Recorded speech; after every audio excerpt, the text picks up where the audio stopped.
All right, guys, welcome back to the Forge Podcast. I'm your host, Cody. Today we have Rebecca Dyer. We're going to do a little kind of impromptu year in review. So Rebecca joined back in September 5th, or on September 5th of 2020. So it's been almost 2 years she's been at the gym. And she's got a pretty cool story to share. So we're going to talk about just her journey so far, what she's learned, what she struggled with, kind of where she's grown, and then what wisdom she has to impart on someone that is thinking about starting their fitness journey, or they're a year, 2 years in and kind of having a hard time getting past certain kind of ceilings or barriers in their health and fitness. And hopefully you learn something, because I know there are things to learn here. So Rebecca, welcome to the podcast. Yeah, I'm super nervous. Good. And this is just going to be a whole treat. So I'm ready. It's going to be fun. I'm here for it. It's authentic. It's genuine. Yeah, it's great. People love that shit. They love nervous, genuine conversations. Yeah. So back in September 2020, you were looking for gyms?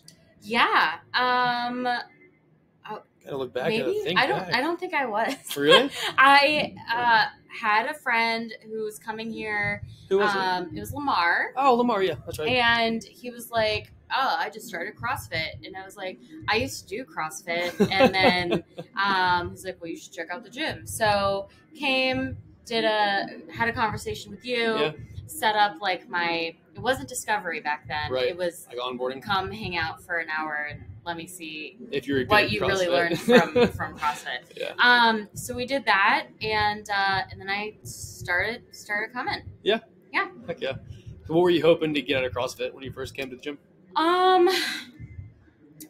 I think my mentality of CrossFit is it's cool to tell people that you do CrossFit. I do CrossFit. You should come to the gym with me. And then people are like, I can't do that. It's so hard. Yeah.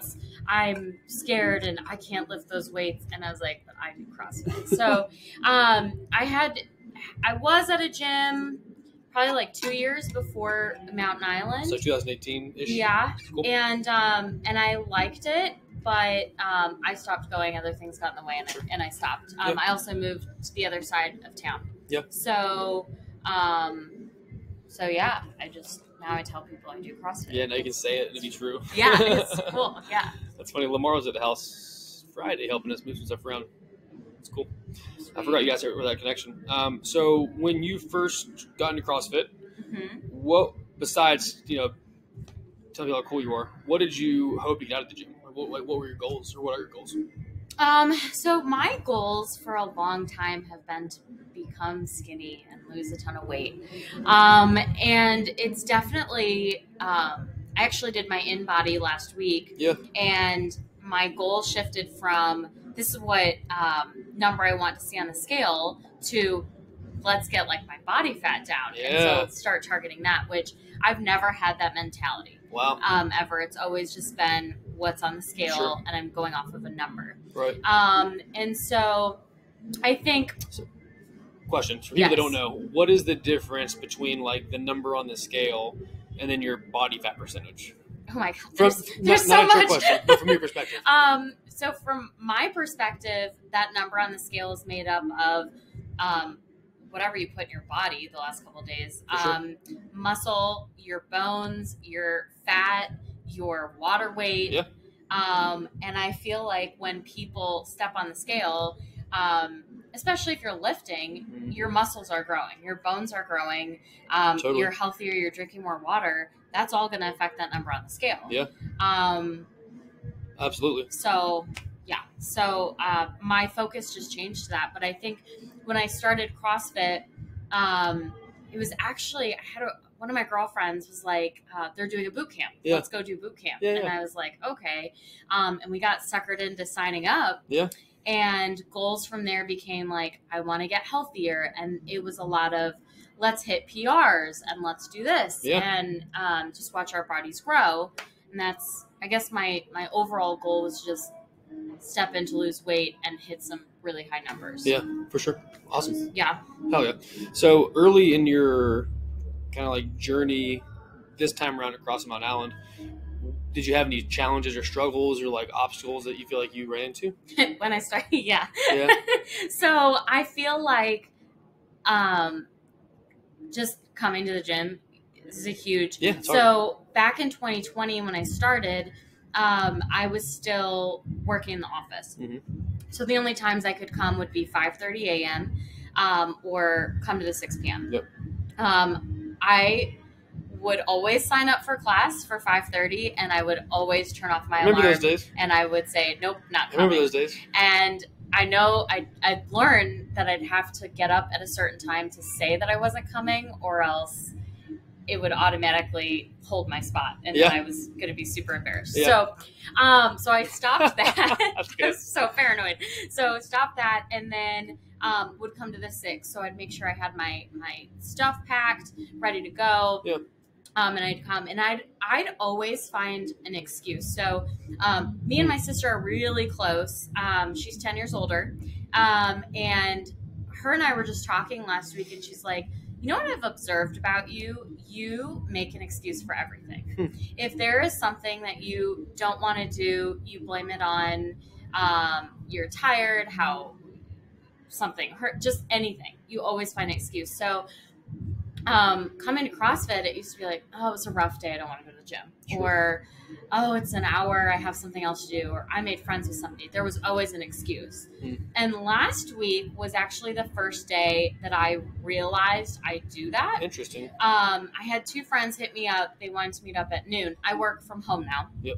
So hit me up at noon. One needed a ride. One wanted to just meet up. And I told them both no. Wow. I was like, I go to the gym at 12. Yeah. Good for and you. I was like, I wow. had That's a way out. Yeah. Yeah. You had a valid way out. So that was really cool. I don't remember what the question was. I asked you like if you had any struggles when you first came to the gym, and you said 5:30 a.m. you would snooze your alarm, sleep in, or you come to 6 o'clock because your work schedule. But then by the time 6 p.m. you're tired of the day, so you make excuses up, and then your sister just attendance. Yeah. Just attendance. Yeah, which is honestly for most people, if they just show up, like a lot of good stuff can happen. Yeah. And then so I think attendance, number one, and then gosh, I don't know what else I've always struggled with nutrition. I still struggle with it, but things are going much better now than they were. Can you give a little bit of context when you say now versus before, like were? Yeah, so because one reason they were talking today is because the past 5 weeks you've kind of had a I've change. hit a stride. So I've just been doing a lot of meditating and thinking about how I feel. I also used to deal with a lot of mental, emotional, anxiety, lots of just self-hate, lots of stuff. Yeah. And in the last few weeks, I started thinking about trends. So I may go out, drinking, binge drinking. When I drink, I have to eat, and I have to eat a lot. Yep. And then the next day turns into being on the couch all day, binge watching shows, which there's nothing wrong with that. Sure. But so I'll do that, and then I'll end up door dashing something, and then I won't get anything done at home. So that's how then I was starting. So if I was doing that Friday and Saturday, that's how I was starting my work week. Yeah, for sure. Also, that was being reflected on the scale. Sure. So I started thinking about things that I could do that were going to add to my life. And actually, back at the end of March, I shot a mass text to the close people I hang out with, and I was like, I'm taking April and May off. Yeah. Like, I want to focus at the gym. I want to cook at home. If you guys want to go out to dinner, you want to go out and drink, just come over to my house. Sure. We can watch things financially then. We can hang out. Yeah, we totally. can monitor things, and I have more control that way. Super smart. That's a huge decision you made, though. Yeah, and honestly, it's been a game changer. And my friends have also been supportive of it. That's really cool. Had a couple like, hey, I want to go out to dinner. I know you're trying not to go out. Yeah. What if we just eat at your house? That's cool. Cool. Hell yeah.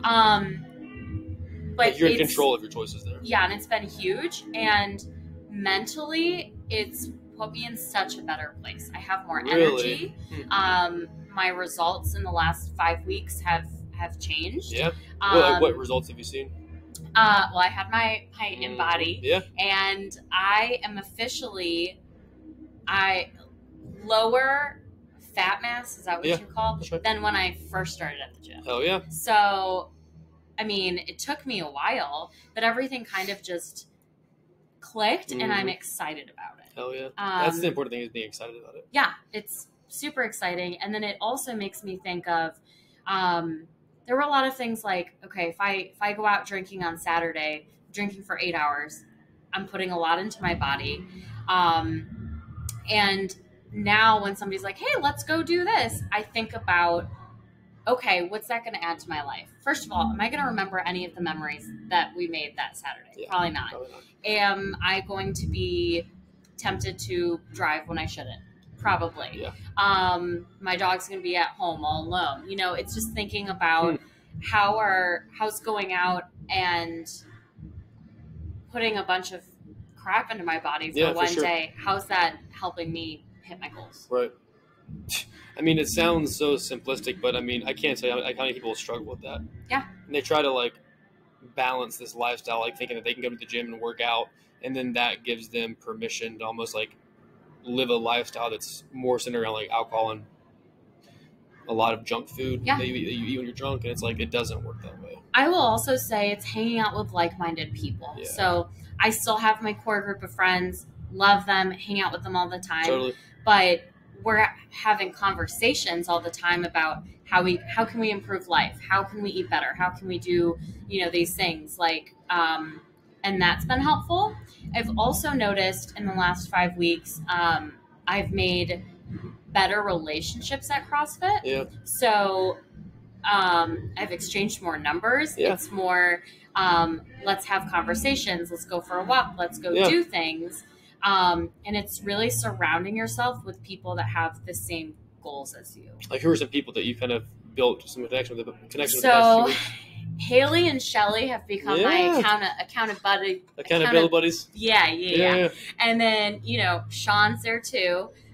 It's bad. I don't know anybody's last name, so don't judge me. But I love coming to the noon class. I've found a way to be consistent, still, do the work thing and have a life and come to the gym.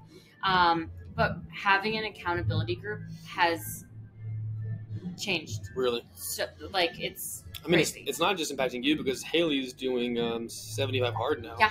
Which is wild. It's awesome. Like, it's wild, right? Like, I'm not saying everyone should do that program, but like, it's really cool because like, you've come to the gym 5 days a week, almost every week for the past 5 weeks. You've been super consistent. You've lost body fat. Shelly's working out more. I see her doing more in the gym, and now I see Haley doing this program that's going to change her life. And like, you're all getting better because of this small group of friends. It's also I've had conversations with Haley offline and I've been like, I'm struggling. Yeah. She's like, oh my God, me too. Yeah. And instead of and her response was, we're going to be back at it tomorrow versus let's go out. Yeah, for sure. And like, not leaning into it, but it's huge. Yeah. It's made such a big difference. Yeah. That's freaking awesome. But it's true. It's like, the people around you are like magnets. Yeah. They pull you in whatever direction they're going. Exactly. It's feeding off of energy. So that's interesting. So it's like almost like the first year and 3, 4, 5 months, the first year and a half of this journey in fitness was, how would you describe it? It's been really up and down. Yeah. So there have been weeks where I've come like one time. Yeah. I think that maybe in the past year and a half or a year and 3 months, I've maybe come 1 or 2 weeks where it's been 5 days a week. Yeah.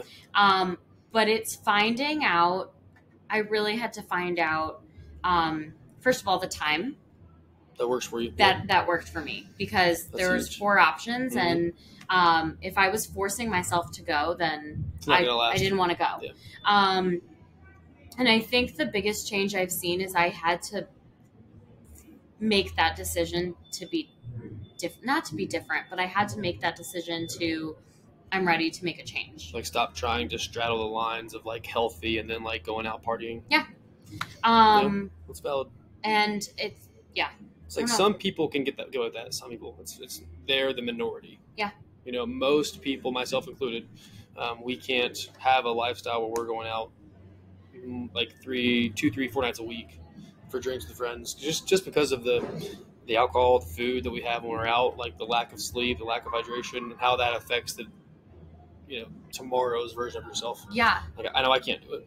They always say, like, the hangovers get worse as you get older. Yeah. And I do believe that, but I also think that it's not just the hangover. It's the laziness gets worse. It's just a lot of things go into that. Yeah. And so it's really been, I mean, alcohol and food is the biggest thing I've struggled with. Yeah, for sure. Me too. Yeah. If I let it go. Also just the concept of, like, dieting has changed. I mean, I still In what way? That's cool. I have friends who are like, oh, I'm doing this. And Sure. When you fall off the wagon, you're so distraught, and it's, how do I get back on? And I had a conversation with you last week where I'd gone out with some friends. I had 3 drinks, which was great for me. Sure. But I ate more than I was used to. I ate some bad food. What's interesting though is, how did you feel? Because on the phone we talked about this, but like, how did you feel? I felt awful. Like, describe that.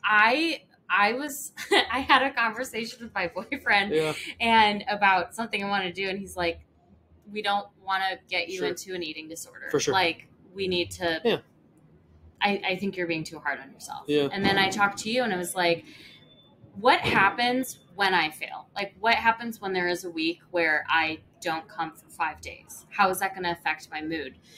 What's going to happen when I go out with friends and I drink too much? What's going to happen if I eat a whole pizza by myself? How is that going to make me feel? And why am I feeling like this right now? And all you said was, it's because you have a new norm. Like, your lifestyle has changed. And hearing that was huge, because it wasn't just, oh, I fell off the wagon, I failed, and now I have to start back from square one. But it was like, you just start from where you left off. Yeah. And the example that you gave me, which I've actually shared this with like 3 or 4 people, was like, if you go out, you come home late, you don't brush your teeth, you're not going to not brush your teeth for 5 days. Right. You're going to brush your teeth the next morning. Yeah. For sure. And so it's become looking at it like a lifestyle, not something where I have to punish myself for being human. Yeah. Hell yeah. That was very well put. Very well put. Yeah. The toothbrush analogy works. It really does. It's so relatable, you know? Yeah. So what would, if you had to give, so like, let's say you're talking to somebody who maybe they're considering working out, but they currently have that lifestyle where they're like, it's interesting because like the lifestyle where you're partying or, going out for drinks, like it has this connotation of like, it's people in our industry, in the health industry, like the gym industry, like they'll almost like pass judgment on that, but it's not worth passing. It's not something that you expect to pass judgment on, because when you become an adult and you're out of college, you get a career, like there's really 2 places you go. You go home and you go to work. And if you don't have friends at work or you don't have a very social work life, there's nowhere to really go and engage with other adults your age and have a social life, except for sporting events, bars, dog bars, like everything that we do as a society where we get to interact with other adults our age is centered around an axis of like drinking and food. It's all contrived that way. So if you go out and party, it's not like a criticism, it's just an observation objectively that like that's the way that you meet people and have friends. But it's very hard to have that lifestyle and also pursue your health with intention. Right? So if like there's someone listening that maybe they currently are in that place, or like that's their only way to hang out with friends and socialize and not go crazy, or maybe they're in the gym and they're working out, but they're also trying to maintain that lifestyle, and they can't make real lasting progress with their weight or their energy levels or how they feel, because this other lifestyle is kind of pulling them in the wrong direction. Like, what would be 1 or 2 things that you would tell them that might help them like get the ball rolling in the right direction? Yeah. Wow, that's a great question. Like, if you're talking to yourself, like what's something that maybe you learned in the past few months that I think that there's alternatives. Mm.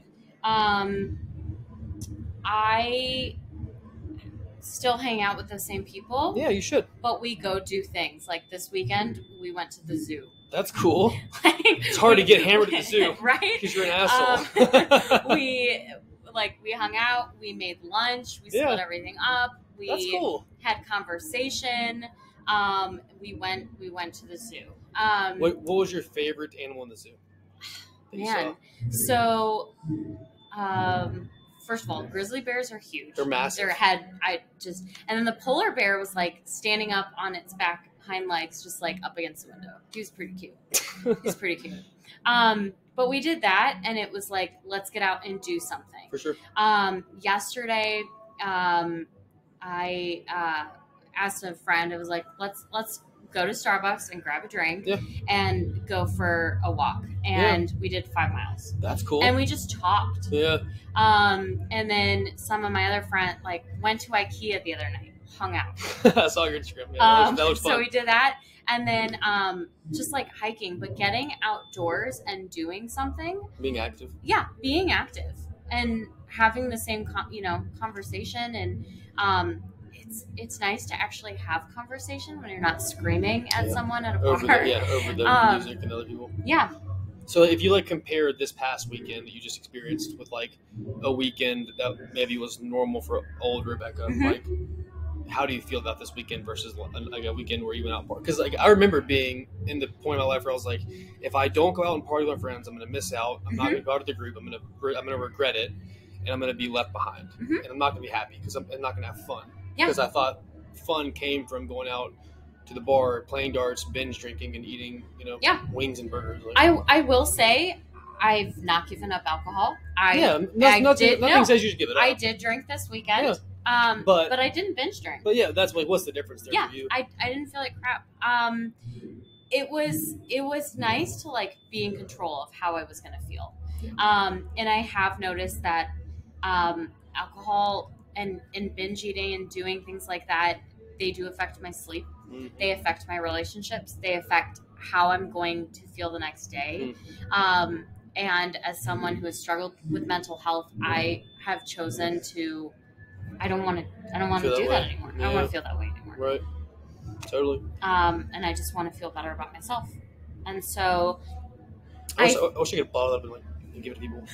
I think what I would tell someone is you have to think about how you feel. If you're going out and you are doing your thing and you're having a good time and you're doing you cool. Yeah, if you have goals though, you really have to first of all break down I don't know if I'm going to explain this right, but you may hit a goal, but how is that going to affect the rest of your life? So for me, hitting certain goals in the gym, they affect me with me and my boyfriend of how confident I feel. Yeah. They affect my energy levels. It's not just a number on paper. Yeah. It's affecting my entire day. Right. And so I think if you're just I want to hit this goal to hit it, it's but what else is that going to give you besides just, I hit a goal, I'm done. Checks. It's fine. I'm kind of rambling. I don't know if that was good. You did. No, you totally did. Okay. Yeah, absolutely. All right. So that's a cool topic. Have you noticed a change in you and your boyfriend's relationship in the past 5 weeks? Yeah. Really? Yeah. First of all, it's a long distance relationship. Mm-hmm. But we've talked a lot about, what are we eating? How much are we drinking? Again, just having conversations, creating awareness for both of us. But I've felt more confident. I've sent more selfies. Yeah. I felt more energized. I've said, hey, again, long distance, I'm going to bed at 9 because I'm tired and I want to go to bed. Yeah. Instead of staying on the phone until later. But I've just had more energy. Mm-hmm. He's seen it, and it's just just the confidence is there. Yeah. That's cool. It's cool you guys talking about things like that. Yeah.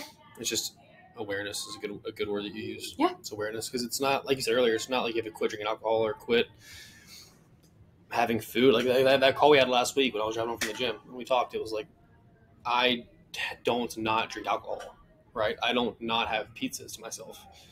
The thing that I've noticed about people that keeps them off track or kind of makes them yo-yo is like when they do have, like they try to go 3-4 weeks at a time with absolutely zero. Yes.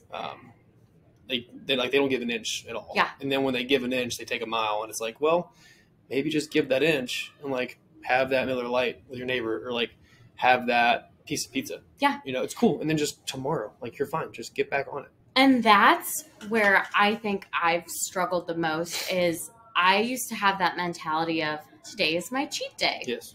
And a cheat day means I can eat whatever I want, how much of it, I can drink whatever I want, I can spend whatever, I can do whatever I want. And I actually, so I started counting calories. Oh, cool. And what did you learn? I make sure to track everything. Yeah. Even if I What do you use?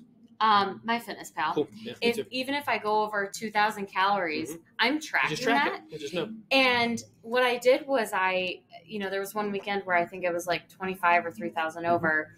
And I made sure that throughout the week I was doing things to burn more calories. It took me a week to burn off what I had eaten extra in 3 days. That's worth saying again.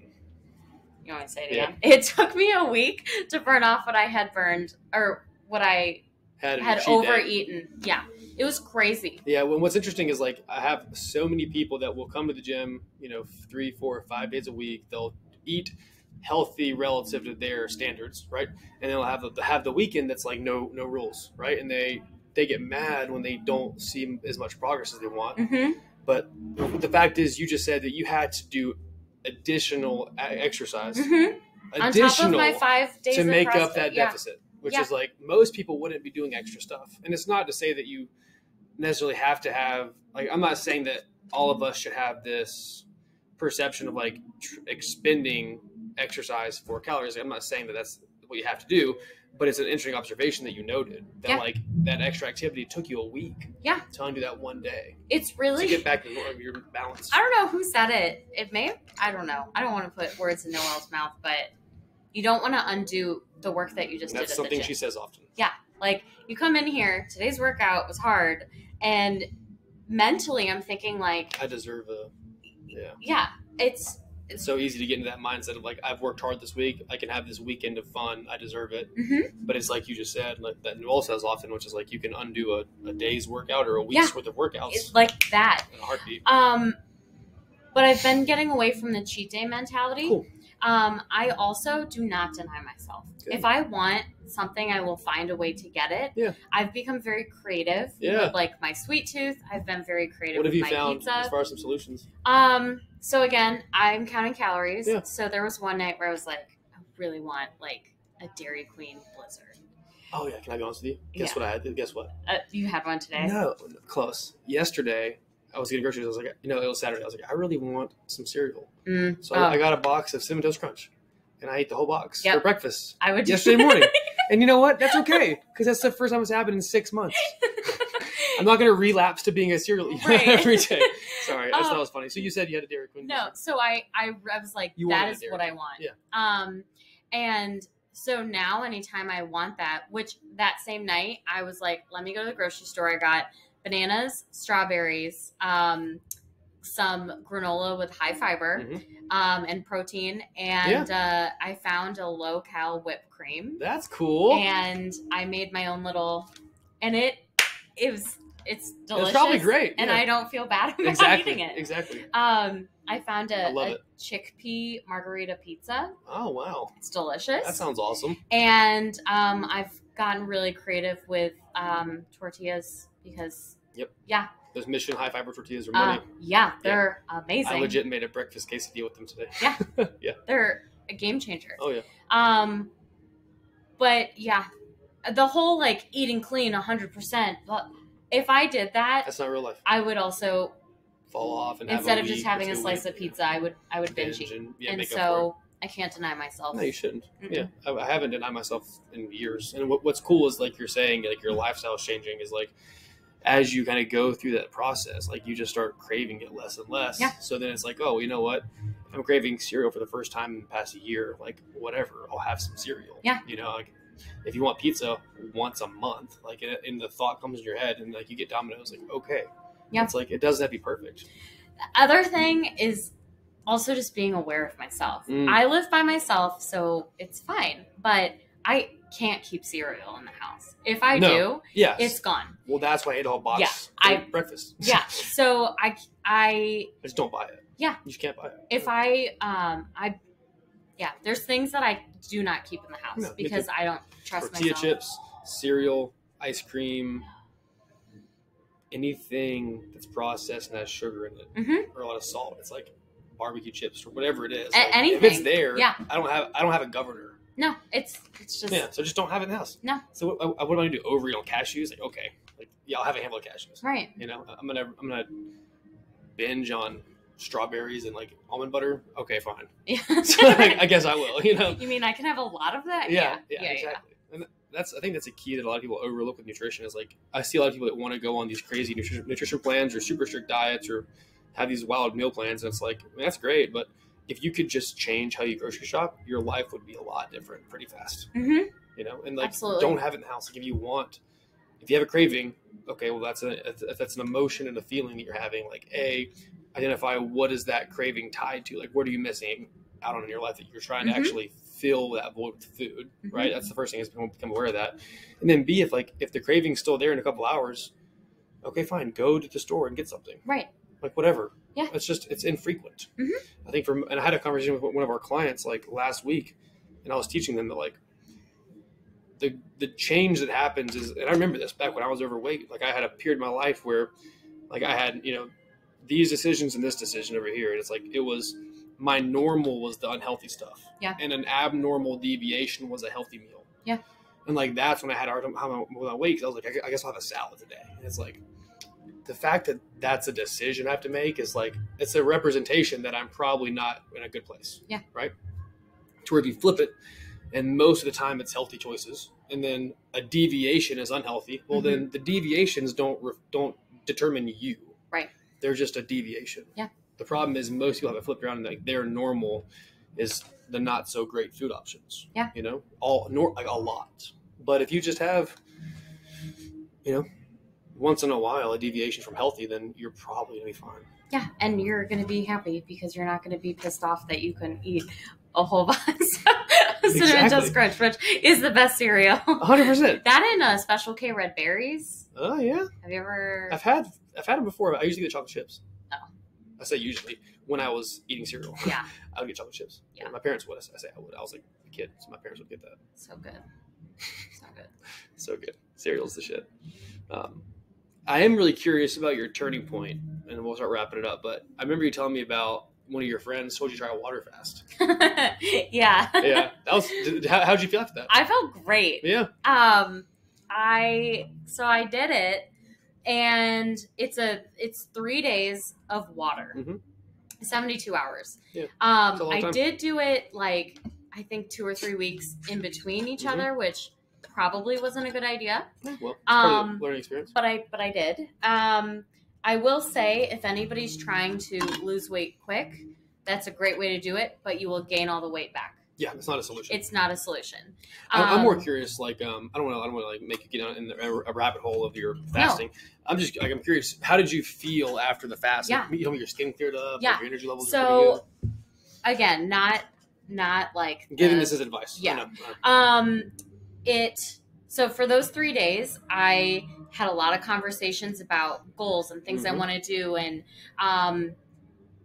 my mind wasn't focused on what am I going to eat when I'm done. Yeah. My mind was focused on how this is bettering myself. And in those 3 days and after, I was going to bed at 9. I was sleeping the entire night. I was drinking not gallons of water a day. I was drinking like 80 to 90 ounces of water a day. Yeah. And my skin was better. I had more energy. I was never tired, exhausted, whatever. And I just felt overall healthier. Yeah, totally. it was a good experience, and cool. something that I would probably do once a quarter, or maybe once or twice a year. Sure.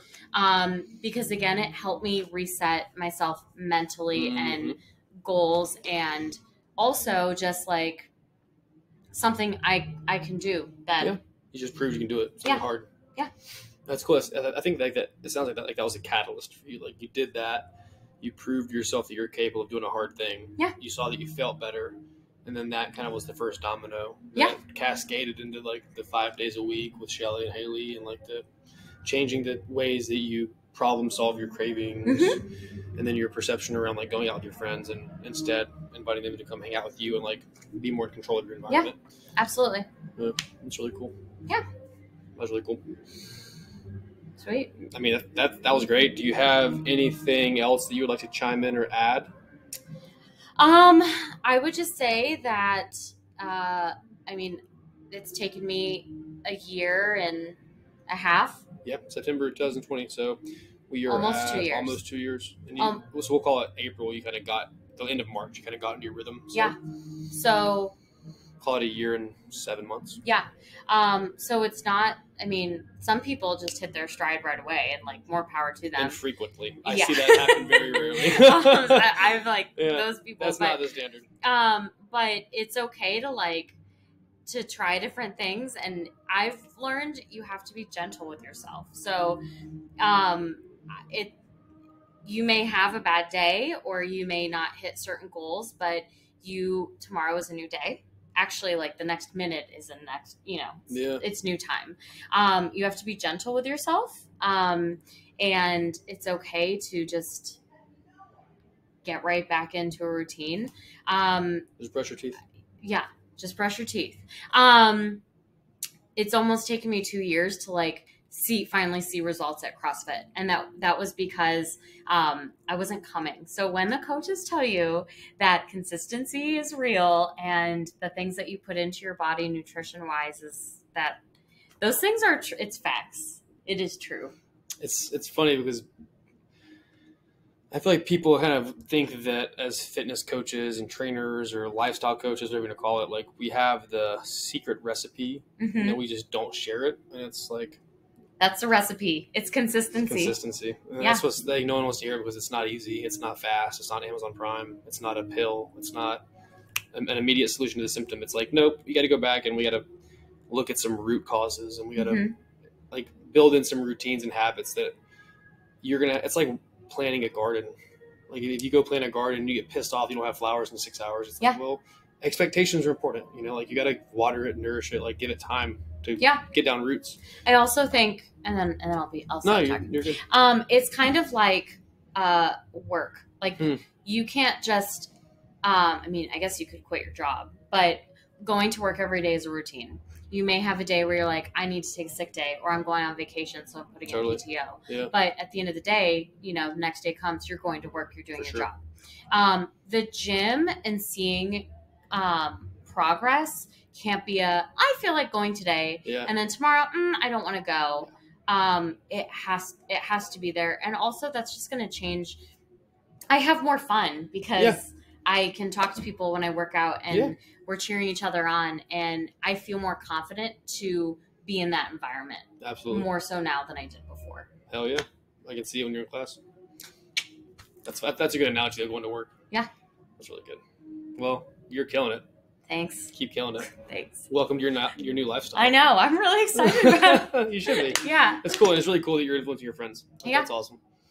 So, proud of you. Thanks. Yeah, for sure. All right. Thanks, guys, for tuning in. Thanks for listening. And I actually have one. I want to start doing this. This is a new thing. You're the first person I'm going to do it with. Yeah, the guinea pig. It's a guinea pig. I think it would be cool if my podcast guests, we had this like theme where every person ends the show by asking a question that I pose to the next person that comes on. And it can be any question about anything. It doesn't matter. It doesn't have to be tied into health or fitness. It can be just anything that comes to your mind. Oh, man. You're really putting me on the Take spot. your time, because I can edit the audio and cut out the dead time. Okay. So think about it. But what would be I'm not sure who my next guest is, but what would be a question that you would want to ask someone? I mean, Take your time. This is a big question. That's a big question. No, I got it from this guy. He interviewed Jordan Peterson. He does it in his podcast. And the guy just asked Jordan Peterson, like, why do you do what you do? And then we went, but yeah. not sure If I could ask any question, what would it be? Yeah. And it doesn't have to be like this deep, meaningful, life-altering question. It can be anything that comes to your mind. But if you have something good. I'm always I run. Yeah. And lately I walk. Mm-hmm. Your ankle. So I am always curious to know, like, what are people doing outside of the gym? Like, are they just doing CrossFit and calling it a day? Yeah. Or are they? I mean, I know Kelly's on her little kayak doing her thing. Yeah, she's active. There's like a running group here, but I'd be curious to know what the next person is doing outside of coming to the gym. Cool. All right. We'll ask them. Find out. Cool. Thanks, Rick. Yeah. All right, guys. See you next time.